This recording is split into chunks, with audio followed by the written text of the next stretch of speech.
DRDO మరొక అద్భుతాన్ని ఆవిష్కరించింది.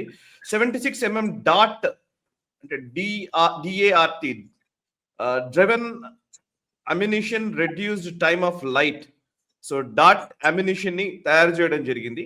So దీన్ని ఎలా అర్థం చేసుకోవాలి? 76 డాట్ అమ్యునిషన్ అంటే అర్థం ఏంటి? దీన్ని దేనికి వాడతారో వివరాలు ఏంటి చెప్తారా? మన యుద్ధ నౌకలు ఏవైతే ఉంటాయో, మన షిప్స్ ఏవైతే వార్ షిప్స్ ఉంటాయో, వీటిలో అంతా 76 గన్స్ నార్మల్ గా ఉంటాయి. ఇవి ఏం చేస్తాయంటే, మనకు ఆ షిప్ మీద అటాక్ చేసేటప్పుడు మిసైల్స్ వస్తున్నప్పుడు లాంగ్ రేంజ్ దూరం నుంచి వస్తున్నటువంటి మిసైల్స్ ని కౌంటర్ చేయడానికి మనకు ఇజ్రాయెల్ బరాక్ 8 లాంటివి మనం వాడుకోవచ్చు. కానీ దగ్గరగా వచ్చేసిన తర్వాత ఏం చేస్తారు, ఇంకా గన్ తో ఫైర్ చేయాల్సి వస్తుంది. సో అందుకని ఆ ఫైర్ చేసేటువంటి గన్స్ 76 మనకు షిప్ లో నార్మల్ గా ఉంటాయి. మన భారతీయ నౌకలు అన్నింటిలో కూడా 76 గన్స్ ఉంటాయి. ఈ గన్స్ లో నార్మల్ గా ఏంటంటే మనకు పిస్టల్ కావచ్చు, రైఫిల్ కావచ్చు, గన్ కావచ్చు, లేదా మనకు మోస్ట్ ఈ ఏంటంటే ఫీల్డ్ గన్స్ కావచ్చు. వీటన్నిటి ఏంటంటే కనుక హైపర్ బోల్ అంటారు. అంటే ఒక యూ షేప్ లో వెళ్తుంది మిసైల్ కానీ, బుల్లెట్ కానీ, మన షెల్ కానీ కొడితే కనుక హైపర్ బోల్లో వెళ్ళి ఆ స్పీడ్కి ఎంతవరకు వెళ్ళదో అంతవరకు వెళ్ళి టార్గెట్ని ఛేదిస్తుంది. ఒకవేళ ఛేదించకపోయినా కానీ కూడా అది వెళ్ళి అక్కడి నుంచి మళ్ళీ కిందికి పడిపోతుంది. ఎందుకంటే గురుత్వాకర్షణ శక్తి, అర్త్ గ్రావిటీ వల్ల వచ్చి పడిపోతుంది. కొన్నిసార్లు అదే మనం చేస్తాం. ఫర్ ఇన్స్టెన్స్ అక్కడ ఎక్కడో శత్రు స్థావరాలు ఉన్నాయి, ఇక్కడి నుంచి ఫైర్ చేస్తే అది వెళ్ళి అక్కడ వెళ్ళి శత్రు మీద పడుతుంది, పడి డెటనేట్ అవుతుంది. సో ఇవి నార్మల్గా ఉంటాయి. సో గన్స్ కూడా అంతే. ఏ గన్ అయినా ఫైర్ చేస్తే అది స్పేస్లోకి వెళ్ళిపోదు కదా, వెళ్ళిపోయిన తర్వాత ఎక్కడో పడాలి. ఇది దీంట్లో ఏం చేశారంటే, ఈ డార్ట్ అన్న టెక్నాలజీలో ఏం చేసిందంటే, మన డిఆర్డిఓను వీళ్ళందరూ ఏం తయారు చేశారంటే, ఇది అఫ్ కోర్స్ గతంలో ఇటలీలో ఉండేది, దాన్ని మనం ఇండియనైజ్ చేశాం. ఆత్మనిర్భర భారత్ దృష్ట్యా దీన్ని ఇండియనైజ్ చేశాం. 76 ఫైర్ చేసినట్టు ఆ షెల్ వెళ్తుంది. వెళ్ళిన తర్వాత దానికి కేసింగ్ ఊడిపోతుంది. కేసింగ్ ఊడిపోయిన తర్వాత ఇంకా అంతకంటే సన్నగా ఉన్నట్టు ఒక అస్త్రంలో ఒక యారో లాగా వెళుతుంది. యారో లాగా వెళ్ళినప్పుడు ఆల్మోస్ట్ మ్యాక్ 3.5 అంటే అబౌట్ రఫ్లీ 1100 కిలోమీటర్లు పర్ సెకండ్ వెళ్ళగలిగినటువంటి డిస్టెన్స్, పర్ మినిట్ వెళ్ళగలిగినటువంటి స్పీడ్ లో వెళ్తూ ఉంటుంది. అది నార్మల్ గా ఇందాక చెప్పినట్టు హైపర్ బోల్ కాకుండా ఫిన్స్ ఉంటాయి, దానికంటే రెక్కలు ఓపెన్ అవుతాయి. షూట్ చేసిన తర్వాత రెక్కలు ఓపెన్ అవుతాయి.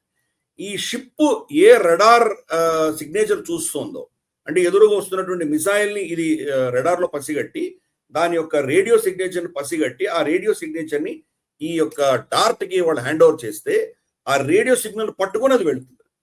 అంటే ఒక సింగిల్ మనకేంటంటే ప్రెడిక్టబుల్, అందరూ ఈజీగా కనుక్కునేటువంటి ట్రాజెక్టరీలో వెళ్ళదు. అది కిందికి వెళ్తుంది, పైకి వెళ్తుంది, సైడ్కి వెళ్తుంది, ముందుకు వెళ్తుంది, తిరుగుతూ ఉంటుంది, పాములా వెళ్తుంది. అంటే ఆ వస్తున్నటువంటి థ్రెట్ ని వెంటాడి వెళ్ళి కొడుతుంది. నార్మల్ గా షిప్ ని బ్రేక్ చేయడానికి, షిప్ సముద్రం మీద ఉంటుంది కదా, పైనుంచి వచ్చి పడే బాంబులని ఈజీగా మనం ఛేదించవచ్చు, రెడార్ చెక్ చేసుకోవచ్చు, దాన్ని కౌంటర్ చేయొచ్చు. కానీ సముద్రం మీదనే, అంటే సముద్రానికి జస్ట్ ఆనుకొని ఒక 2-3 మీటర్లు దూరంలో వెళ్ళేటువంటి మిజైల్ ని పట్టుకోవడం చాలా కష్టం. రెడార్ దాన్ని పట్టుకోవడం చాలా కష్టం. సో ఇది ఈ డార్ట్ అన్న మిజైల్ దాని ఆ లెవెల్కి వెళ్ళి వాటితో పాటు వెళ్ళి కొట్టగలదు. ఈరోజు ప్రపంచంలో షిప్ను బ్రేక్ చేయాల్సిన మిజైల్స్ లో చాలా ఫీచర్స్ పెట్టారు. అదేమవుతుందంటే సముద్రం ఆనుకొని వెళ్తుంటుంది, సడన్గా పైకి వెళ్తుంది, మళ్ళీ కిందికి వెళ్తుంది, లెఫ్ట్కి వెళ్తుంది, కాస్త దూరం లెఫ్ట్కి వెళ్ళిన మళ్ళీ రైట్ తిరుగుతుంది, ఇలా తిప్పి అంటే దాన్ని ప్రెడిక్ట్ చేయలేరు. దాని యొక్క ట్రాజెక్టరీని ప్రెడిక్ట్ చేయకుండా డైరెక్ట్ గా షిప్ ను కొట్టగలిగినటువంటి కెపాసిటీ చాలా యాంటీ షిప్ మిజైల్స్ లో ఉంటుంది. కాబట్టి ఆ ఫీచర్ ని కౌంటర్ చేయాలంటే కనుక మనకు షార్ట్ రేంజ్ లో బరాక్ ఫెయిల్ అయితే లాంగ్ డిస్టెన్స్ మనం కొట్టగలిగినప్పుడు కొడతాము. ఒకవేళ కొట్టలేకుండా తప్పించుకుంటే కనుక మీడియం రేంజ్ 5 నుంచి 8 కిలోమీటర్ల దూరంలో మనకు ఆ మిజైల్ ని కౌంటర్ చేయాలంటే ఇది డార్ట్ ని ఫైర్ చేయొచ్చు.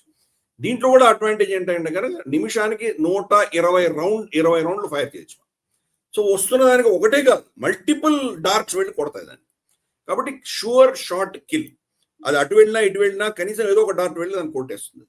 కాబట్టి ఇటువంటి యొక్క ఫీచర్ మన షిప్ల యొక్క ప్రొటెక్షన్ కోసం మనం పెట్టుకున్నాం. మనం ఇది కూడా ఇప్పుడు మాస్ ప్రొటెక్షన్ వెళ్ళబోతోంది. సో దీన్ని ఇండిజినైజ్ చేసి మన షిప్ల ప్రొటెక్షన్ కోసం యాంటీ షిప్ ప్రొజెక్టైల్స్ ని ఎదుర్కోగలిగినటువంటి కెపాసిటీ ఈరోజు ఆత్మనిర్భరత దృష్ట్యా మనమే పెంచుకున్నాము. లేకపోతే చాలా ఖర్చుతో కూడినటువంటి ఇంపోర్ట్స్ చేసుకునే వాళ్ళం గతంలో. కాబట్టి అగైన్ మన డిఆర్డిఓని, మన సైంటిస్టులని, వీళ్ళందరినీ కూడా మనం అభినందించాలి. ఈ వీడియో మీకు నచ్చినట్టయితే లైక్ చేయండి, 10 మందికి షేర్ చేయండి. అలాగే కామెంట్ల రూపంలో మీ అభిప్రాయాలను మాతో పంచుకోండి. Nationalist hub group of channels ను సబ్స్క్రైబ్ చేసుకుని తెలుగునాట జాతీయవాద జర్నలిజాన్ని ప్రోత్సహించండి. ఈ వీడియో కింద ఉన్న బెల్ ఐకాన్ పై క్లిక్ చేయడం మర్చిపోవద్దు.